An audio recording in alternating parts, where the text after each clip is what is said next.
میرا سوال آپ سے یہ پوچھنا ہے کہ علم الاخلاق میں نظریہ ارتقاء کا کیا کردار ہے، جس کو ہم انگریزی میں کہہ سکتے ہیں کہ role of evolutionary theory in ethics.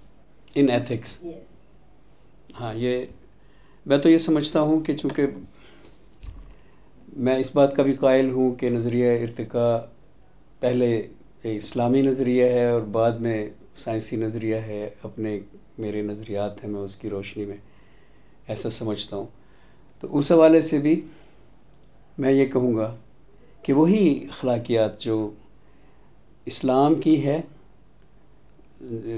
جب ہم ایولیوشنری تھیوری کی عمل دخل دیکھتے ہیں نظام اخلاق میں تو وہی نظر آتی ہے. میں مثال دیتا ہوں، جیسے مثلا حدیث ہے، المسلم من سلم المسلمون من لسانہ و یدہ.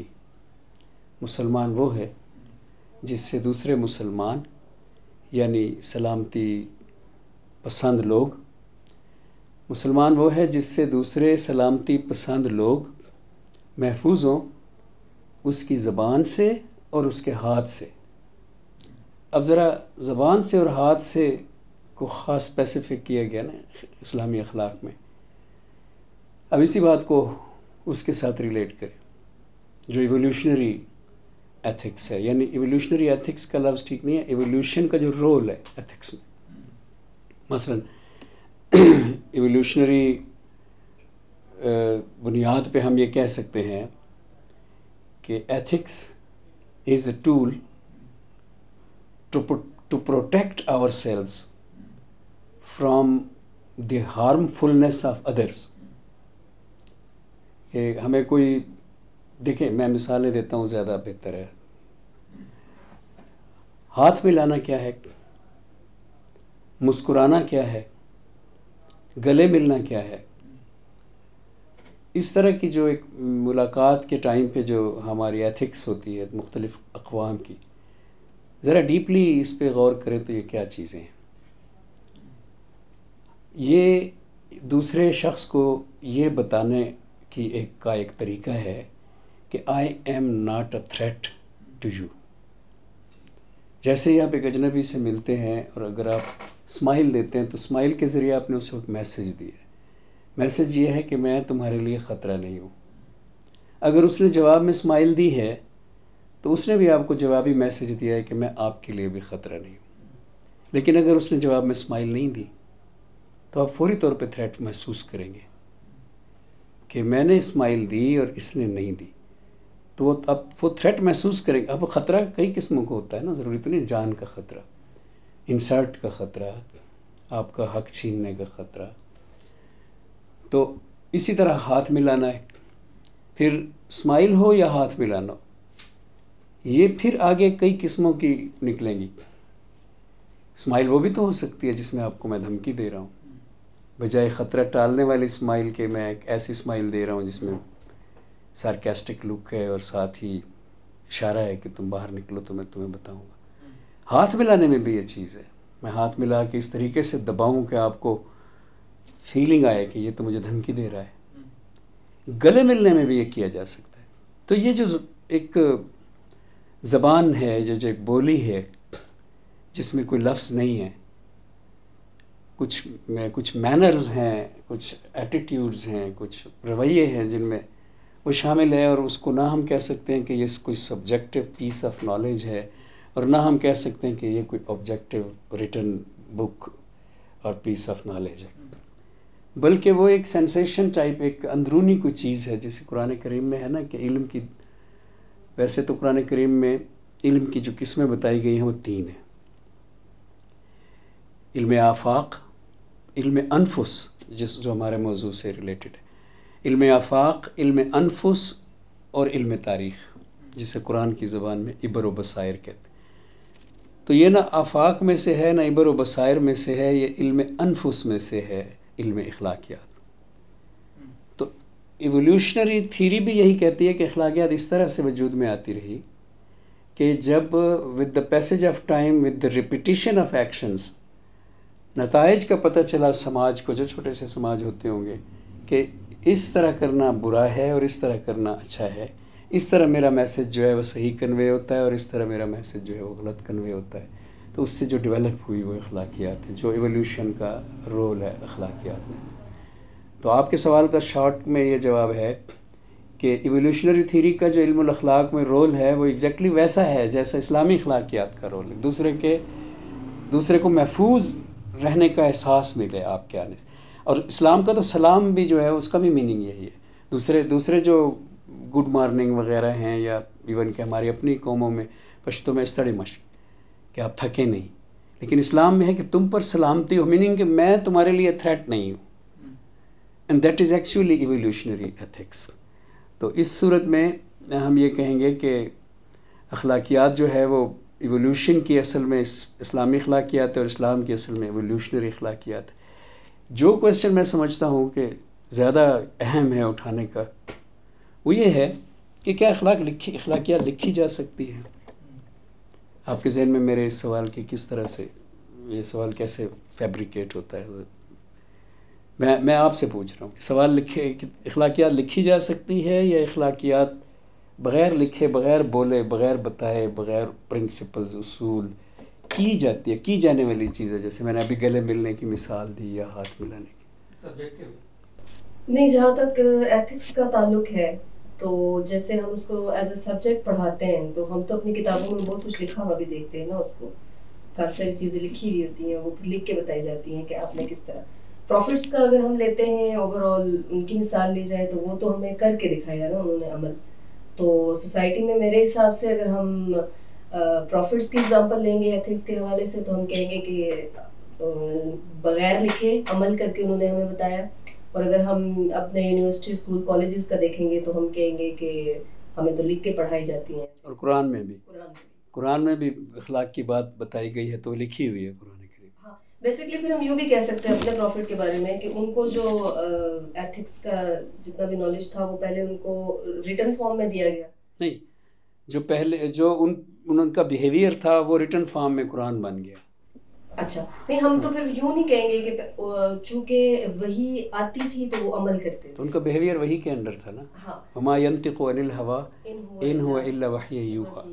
یعنی وہ تو سب کچھ وہی کے زیر اثر، وہ تو وجدان کا ایک نور، وجدان کا ایک بہت بڑا وہ مثال تھے خود رسول پاک صلی اللہ علیہ وآلہ وسلم، کہ ان کا بولا ہوا بھی وہی، اور ان کا چلنا بھی وہی، اور ان کا بیٹھنا بھی وہی.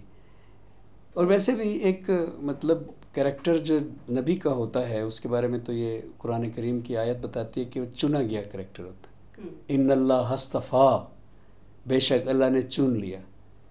ان اللہ اصطفیٰ، بے شک اللہ نے چن لیا. آگے انبیاء کے نام ہیں. ان اللہ اصطفیٰ آدم و ابراہیم و نوح. آیت پوری بھی سے ٹھیک نہیں پڑھی جائے گی، تو میں یہی کہہ دیتا ہوں کہ قرآن کریم میں انبیاء کو سلیکٹڈ، کہ ان کو چن لیا گیا. سوال یہ پیدا ہوتا ہے کہ ان کو کب چن لیا گیا ہے؟ کیا رسول پاک صلی اللہ علیہ وآلہ وسلم کو بطور نبی 40 سال کی عمر میں چن لیا گیا ہے، یا اس سے پہلے کا چنا ہوا ہے؟ جواب ہے کہ اس سے پہلے کا. اسی لیے یہ باقاعدہ اسلامی ایکسیپٹڈ نظریہ ہے کہ نبی پیدائشی نبی ہوتا ہے، کیونکہ وہ چنا ہوا ہے نا. تو اب پیدائشی نبی ہوتا ہے تو اس کا مطلب ہے اس کی وحی تو اسی وقت شروع ہو جائے گی جب وہ پیدا ہوگا. اب وحی کی جو قرآن کریم میں وضاحتیں آئی ہیں کہ وہ کس طرح کی چیز ہے، تو اس قرآن کریم میں تو یہ بھی آیا ہے کہ وَأُوحِيَ إِلَى النَّحْلِ، ہم شہد کی مکھی کو وحی کرتے ہیں. تو علامہ اقبال نے تو ریکنسٹرکشن میں ایک جگہ پہ لکھا ہے کہ درخت کے اوپر جو کومپل پھوٹتی ہے اور نئی شاخ وہاں سے نکلتی ہے، تو وہ جو ایک بڈ سی ہے جو درخت پہ پھوٹتی ہے، وہ بھی اس کو بھی درخت کو وہی ہو رہی ہے کہ وہ اس کی آزادانہ اگنا جو ہے یہی وہی ہے. اقبال کہتے ہیں کہ نیچر کا اس طرح آزادانہ گروتھ جو ہے وہ وہی ہے. تو اس سوال کا جواب کہ لکھی ہوئی ہوتی ہے یا رسول کا عمل ہے ذاتی، اور قرآن رسول کے عمل کی بات ہے یا قرآن رسول کے عمل کو بنانے والا ہے. بڑا اہم سوال کیا تم نے کہ کیا رسول کا جو عمل ہے وہ بعد میں وجود میں آیا ہے کیونکہ اللہ نے قرآن کے ذریعے کچھ لکھا ہوا دے دیا، یا رسول کا عمل پہلے وجود میں آیا ہے اور اللہ نے اس کو دیکھ کے قرآن لکھ کر دیا. میں تو دوسرے نظریے کو مانتا ہوں. میرا یہ خیال ہے کہ قرآن، بلکہ یہ نظریہ اسلامی نظریہ ہے کہ قرآن رسول کا کریکٹر ہے. یعنی قرآن کو کہا جاتا ہے کہ سیرت کی کتاب ہے، یعنی رسول کریم صلی اللہ علیہ وآلہ وسلم کی زندگی کو بتانے والی کتاب ہے کہ آپ نے کیسے زندگی گزاری. بلکہ ایک نظریہ ہے، اور ہمارے دوست ڈاکٹر خضر یاسین صاحب اس کو پیش بھی کرتے رہتے ہیں کہ حدیث کیا ہے، سنت کیا ہے. سنت کا وہ انکار نہیں کر رہے، لیکن وہ کہہ رہے ہیں کہ سنت وہ ہے جو قرآن میں اللہ نے قال رسول اللہ صلی اللہ علیہ وآلہ وسلم سے وجود میں نہیں آئی، بلکہ قال اللہ تعالیٰ سے وجود میں. یعنی سنت وہ ہے جو قرآن میں اللہ نے رسول کی عادت لکھی ہے. یہاں میرا ایک سوال اور ہے، وہ یہ ہے کہ بہت ساری چیزیں ایسی ہیں نا جو لوگوں نے آ کے پہلی بار پوچھی رسول سے، اور پھر اس کے بعد اللہ کی طرف سے جو وحی آتی ہے اس میں یہ کہا جاتا ہے کہ آپ ان لوگوں کو بتائیے کہ ایسے کر کے یہ ایکٹ کریں، آج کے بعد یہ کام ایسے ہوا کرے گا. تو وہ چیز تو پہلے سے شامل نہیں ہوتی رسول کے. مطلب مجھے اس چیز کی سمجھ نہیں آ رہی کہ رسول کا کریکٹر سیرت کے حوالے سے تو ہم کہہ سکتے ہیں نا کہ پہلے سے وہ موجود تھا، لیکن معاملات جو ہیں سوشل جو ایونٹ وہاں پیدا ہو رہا ہے تو وہ تو اس وقت پیدا ہو رہا ہے. تو اس میں تو یہ ہوگا نا کہ قرآن کو ایز اے ہول تو ہم نہیں کہہ سکتے نا کہ وہ سیرت ساری کو بیان کر رہا ہے. اس کا یہ ہے کہ وہ سیرت کو گائیڈ کر رہا ہے بیسیکلی، کہ کس ڈائریکشن میں آپ نے جانا ہے، کیا کیا لیمیٹیشنز ہیں. تو مجھے تو جو چیز سمجھ ٹھیک سوال ہے، وہی جو ہے نا وہ اللہ تعالیٰ کی ہدایت، رسول کو ملنے والا وہ میسج جو آپ کو آپ کے خون میں بھی موصول ہو رہا ہے، آپ کو آپ کے دل میں بھی موصول، آپ کا قدم اٹھ رہا ہے تب بھی وہ موصول ہو رہا ہے، آپ کی زبان بول رہی ہے. وما ينطق عن الهوى ان هو الا وحی یوحی. وہ نہیں بولتے اپنی خواہش سے، ہوا کا مطلب ہے، جب بھی وہ بولتے ہیں تو اللہ کی وہ وحی ہوتی ہے. اس کا آن دی ہول مطلب یہی ہے کہ آپ کا پورا کردار قرآن کریم اس میں ایک ملخص ہے اس ساری وحی کا جو 63 سال میں آپ پر نازل ہوئی، اس ساری کا جو خلاصہ ہے، سمری ہے نا، وہ قرآن کریم ہے. اسی لیے تو حدیث اور سنت جو ہے وہ قرآن کریم کے بعد اسلامی فقہ کا ماخذ ہے کہ وہ بھی وہی ہے اور اس کی ایک اہمیت ہے. اچھا، جو چن لینے کی ہم لوگوں نے بات کی، اگر ہم یوں کہہ لیں کہ پہلے ایک بچہ ہے، اس کی لائف کو آبزرو کر رہا ہے اللہ تعالیٰ، اور اس کے اعمال کو دیکھ رہا ہے، تو اس کے اعمال اگر اس لیول کے ہیں جس حساب سے پیغمبروں کے ہوتے ہیں، تو وہ اس کے بعد اللہ تعالیٰ ان کو چن رہا ہوتا ہے. یہ سوال ہونا چاہیے یا پھر نہیں، سوال تو ٹھیک ہے، اور ظاہر ہے ماڈرن انٹیلیجنٹ مائنڈ میں یہ سوال تو آئے گا کہ کیا چن لینے کا مطلب یہ ہے کہ حضور کی پیدائش سے پہلے ہی فیصلہ ہوا کہ حضرت آدم کے بعد وہ بچہ ہوگا، اس کے بعد وہ بچہ ہوگا، پھر آخر میں حضرت عبداللہ اور حضرت آمنہ آئیں گی تو پھر جو بچہ پیدا ہوگا، اس طرح سے؟ یا دیکھا جا رہا تھا کہاں کہاں بچے پیدا ہو رہے ہیں، کتنے ان کی تربیت، اس طرح سے ایک ان میں سے چن لی گئی. دونوں کا میننگ چن لیا گیا. پرسنلی مجھ سے اگر یہ سوال پوچھو تو میں تو یہ کہوں گا کہ پہلے سے، پیدائش سے پہلے سے. لیکن اس کی اگر لاجک کا کویسچن کرو تو رسول اطہر صلی اللہ علیہ وآلہ وسلم کی ایک حدیث ہے کہ میرے آبا میں گناہ کبیرہ کا، حدیث کے الفاظ اور ترجمہ سمیت، مفہوم سمیت سب کچھ جو ہے نا ہو سکتا ہے مجھ سے اوپر نیچے ہو جائے، ہم آپس کی باتیں کر رہے ہیں، لیکن میں مجھے جو یاد پڑتی ہے وہ اس طرح سے ہے کہ میرے اسلاب میں، سلب جو میرے باپ دادا اس میں گناہ کبیرہ کا مرتکب کوئی نہیں گزرا. اور اسی طرح سے عالم فطرت کی، اقبال کا جملہ ہے، عالم فطرت کی آنکھ اپنی ضروریات کا مشاہدہ کرتی رہتی ہے اور اس کو جانتی ہے کہ کس خطے میں کس چیز کی ضرورت ہے، تو پیدا ہی وہ اسی پلان کے ساتھ چیزوں کو کرتی ہے. آپ کی اس والی بات کو نا ایک آیت بھی سپورٹ کرتی ہے جس میں غالباً حضرت عیسیٰ علیہ السلام کے بارے میں ان کا ڈائلاگ ہے، ان کی جو بات ہے وہ کوٹ کی گئی ہے قرآن میں، کہ وہ بتاتے ہیں کہ میرے بعد ایک نبی آئے گا جس کا نام اسمہ احمد. ہاں، اسمہ احمد. تو اس کا مطلب یہ ہے کہ پہلے سے چن لینے کا یہاں پہ ثبوت ملتا ہے. ہاں، دوسرا دیکھو نا، چن لینے کا جو لفظ ہے نا یہ بڑا امپورٹنٹ ہے. میں تمہاری بات کاٹی ہے لیکن مجھے بھول جائے گی بعد میں. سلیکشن کی یہاں بات ہو رہی ہے، اور پتہ ہے ایولیوشنری تھیوری کا سب سے بڑا وہ کیا ہے، اعلیٰ کیا ہے؟ Natural selection. تو یہاں پہ بھی نیچرل سلیکشن کے ہی انداز میں فطرت بات کر رہی ہے. اللہ تعالیٰ کو وہاں پہ میں فطرت کہہ رہا ہوں کہ ان اللہ اصطفیٰ، کہ اللہ نے چن لیا ان انبیاء کو. تو وہ ایگزیکٹلی میں اس کو اسی میننگ میں لے رہا ہوں جس طرح ایولیوشنری تھیوری بتاتی ہے نیچرل سلیکشن کہ نیچر سلیکٹ کرتی ہے، اسپیشی یا اس کا فرد سلیکٹ نہیں کرتا کہ کس نے آنا ہے اور کیسا آنا ہے. یہ سلیکشن نیچر کے ہاتھ میں، یعنی جہاں پہ ہم یہ جسٹ ایک آئرنی ہے، یہ ایک آئرنی ہے کہ جہاں ہم یہ کہتے ہیں کہ ایولیوشنری تھیوری یا ڈارون کی کتاب دی اوریجن نے مذہب کو ختم کیا، خدا کا تصور، ڈیزائنر کا تصور ختم کیا. وہاں اگر ہم ذرا اور ڈیپ دیکھیں اسی کتاب کو تو ہمیں یہ پتہ چلتا ہے کہ اس نے نیچر کے ہاتھ میں دے دیا ایکشن کو، فرد کے ہاتھ سے نکال کے. یعنی اگر ہم غالب کے انداز میں دیکھیں کہ ایولیوشن کیا کہتا ہے، survival is for the fittest کا کیا مطلب ہے، تو غالب کے الفاظ میں کہیں گے ہم کہ جس دیے میں جان ہوگی وہ دیا رہ جائے گا. تو یہ بات آپ نے ایٹریبیوٹ کر دی فرد کو کہ اگر فرد میں جان ہوگی تو وہ باقی رہ جائے گا. اسی سے غلط فہمی کا شکار ہوئے علامہ عنایت اللہ المشرقی اور خود اقبال. کس غلط فہمی کا؟ کہ ایولیوشنری تھیوری کا یہ مطلب ہے کہ میں اپنے آپ کو مضبوط کرتا رہوں تو میں جو ہے نا وہ قائم رہ جاؤں گا. یہ مطلب نہیں ہے اس کا. میں اپنے آپ کو چاہے جتنا مرضی مضبوط کرتا رہوں، نیچر مجھے سلیکٹ نہیں کرنا چاہے گی تو قطعاً میں سلیکٹ نہیں ہو سکوں گا. یہ بالکل ایٹریبیوٹ ادھر چلا گیا نا. تو یہاں پہ ایولیوشنری تھیوری الٹا یوں کہنا چاہیے کہ خدا کی طرف جا رہی ہے کہ خدا مجھے سلیکٹ کرتا ہے، وہی مجھے زندگی دیتا ہے. بیک ٹو دا پوائنٹ کہ ایتھکس لکھی جا سکتی ہے یا ایولیوشن کے تھرو آئی ہے، تو اس پہ یہاں اس سے پہلے ایک سوال ہو رہا ہے میرا. اگر تو ہم مڑ رہے ہیں نا اس سائڈ کے اوپر کہ ایولیوشنری تھیوری جو ہے وہ بیسیکلی نیچر کو کہتی ہے کہ ٹو سلیکٹ، تو اس میں اگر تو ہم نیچر میں دیکھیں اوور آل تو جب نیچر کا سارے کا سارا وہ ہوتا ہے، اس میں ہم جب ایتھکس کو دیکھنے کی کوشش کرتے ہیں، جیسے اگر ایک چھوٹا بچہ ہے اور وہ آبزرو کر رہا ہے شیر کے شکار کو، تو اس کے ایتھکس فوری طور کے اوپر جو انسان کا مائنڈ ہے وہ فوری طور کے اوپر اس کو ظلم قرار دے گا، بیکاز کہ ایک معصوم جان کے اوپر ایک بڑی جان جو ہے وہ اٹیک کر کے اس کو مار رہی ہے. تو ہم یہاں پہ اگر تو ہم اوور آل نیچر کی ایولیوشن دیکھیں گے نا، تو نیچر کی ایولیوشن میں مجھے ایتھکس کافی کنفیوز کرتی ہے کہ ہم اس کو بڑی اسپیشی کو چھوٹی اسپیشی کا شکار کرنا، ایون اگر آپ اس کو ہیومن تک لے کے آ جاتے ہو تو ہمیں بھی چکن کھانا، بکرا کاٹ کے کھانا، یہ چیزیں ہمیں زیادہ پسند ہیں.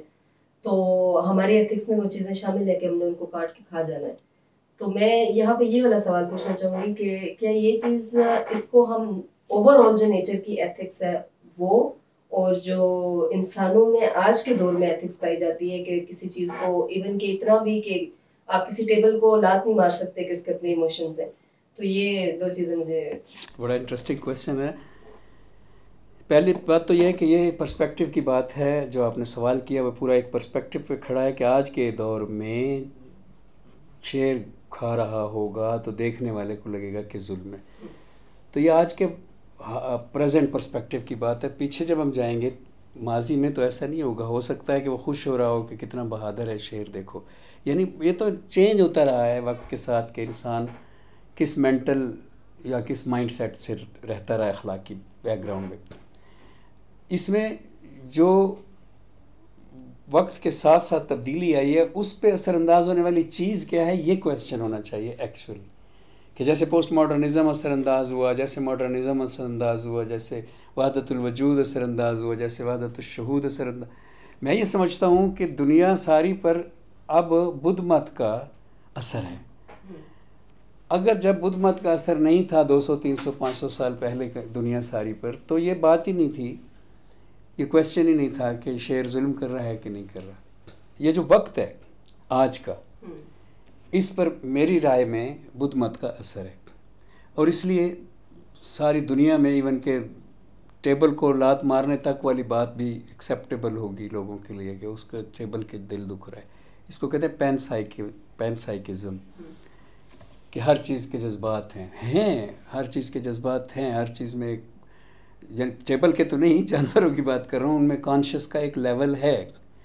لیکن اس سب کا انسان کے مائنڈ پر ایسا اثر تھا کہ نہیں، کہ وہ اس کو ظلم قرار دے یا نہ دے. اس کا مطلب جب اس نے ظلم قرار دینا شروع کیا تو آلریڈی اس کی ایتھکس جو ہے وہ چینج ہو چکی تھی. اور جب اس نے پہلے اگر کبھی قرار دیا، مثلا بدھ مت کا زمانہ تو ماضی میں ہے، وہ جن علاقوں میں ہوں گے اس وقت وہاں پہ یہی صورتحال ہوگی. اچھا، اس بات کو اب سمجھنے کے لیے مجھے تھوڑا سا لفظوں کو شفٹ کرنے دو اس طرف کہ جس طرح کہا جاتا ہے نا کہ ایک ہے وحدت الوجود اور ایک ہے وحدت الشہود. وحدت الوجود تصوف کا نظریہ، لیکن بیسیکلی یہ سائنس کا بھی نظریہ ہے، یہ فلسفی کا بھی نظریہ ہے، یہ شاعری کا بھی نظریہ ہے، یہ پولیٹکس کا بھی نظریہ ہے. ہر جگہ یہ فٹ ہوتا ہے، جیسے ایولیوشنری تھیوری کو ہر جگہ آپ فٹ کر دیتے ہیں، کیونکہ ہر جگہ کے لیے اس میں موجود ہے پورا میسج. اب وحدت الوجود کا جو ایک مطلب یہ ہے کہ درخت کو نہ کاٹا جائے، دریا کا رخ نہ موڑا جائے، پہاڑ میں سرنگ نہ کھودی جائے، یہ بھی اس کا ایک مطلب ہے. اب کہاں چلی گئی بات تصوف سے؟ کیونکہ یہ دنیا آپ کی دوست ہے. ساری دنیا میں اللہ تعالیٰ کا روپ ہے، ساری کائنات اللہ کا ہی روپ ہے وحدت الوجود میں.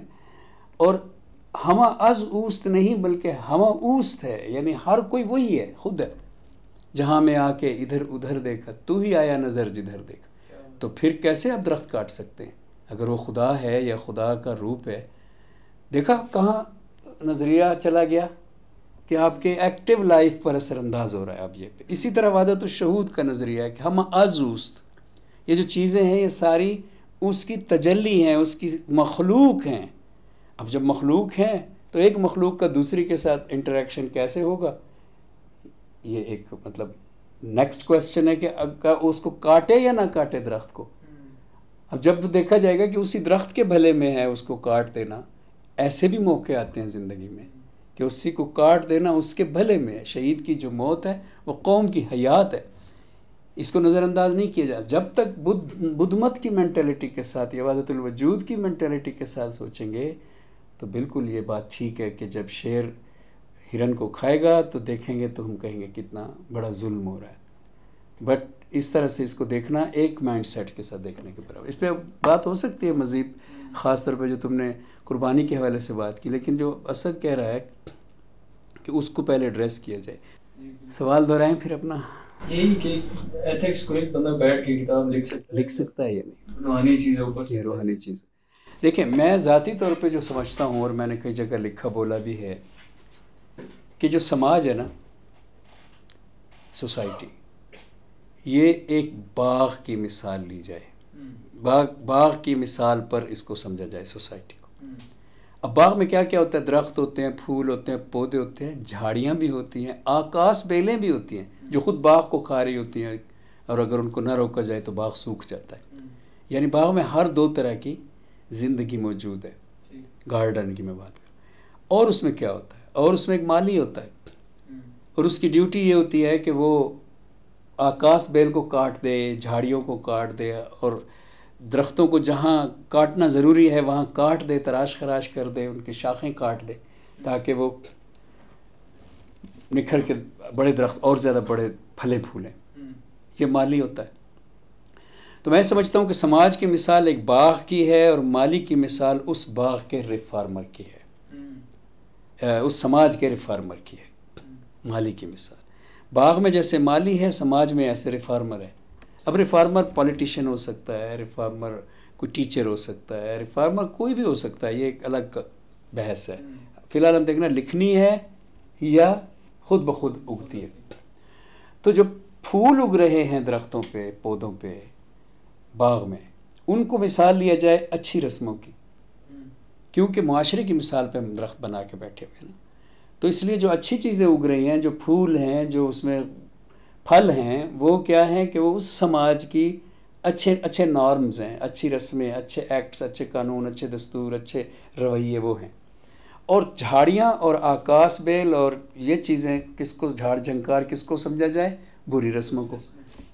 تو پوری مثالیں فٹ آتی جاتی ہیں نا معاشرے کے اوپر. اب جو ریفارمر کا کام ہے سوسائٹی میں وہ یہ ہے کہ جو بری رسمیں ہیں وہ ان کو ان کی قطع و برید کرتا رہے، ان کو کاٹتا رہے، ان کو نکالتا رہے. کئی دفعہ کئی بوٹیوں کو جڑ سے نکال کے پھینکنا پڑتا ہے باغ کی بھلائی کے لیے، وہ ان کو نکالتا رہے. تو یہ ریفارمر کا کام ہے. ہر وقت مالی نہیں ہو سکتا باغ میں، کیونکہ کبھی باغ ایسی جگہ پہ ہو سکتا ہے جہاں مالی دستیاب نہ ہو تو باغ خود اگتا ہے. دیکھنا یہ ہے کہ اس پہ آکاش بیل غالب آ جائے گی یا پودے پھول غالب آتے رہیں گے. اس کے لیے سماج کی مثال پہ ہم دیکھیں گے کہ 2 جنریشنز ہوتی ہیں سماج میں، ایک نیو جنریشن اور ایک اولڈ جنریشن. ان کے درمیان نارمز کی قدر و قیمت کا بیلنس چیک کرنا ہوتا ہے.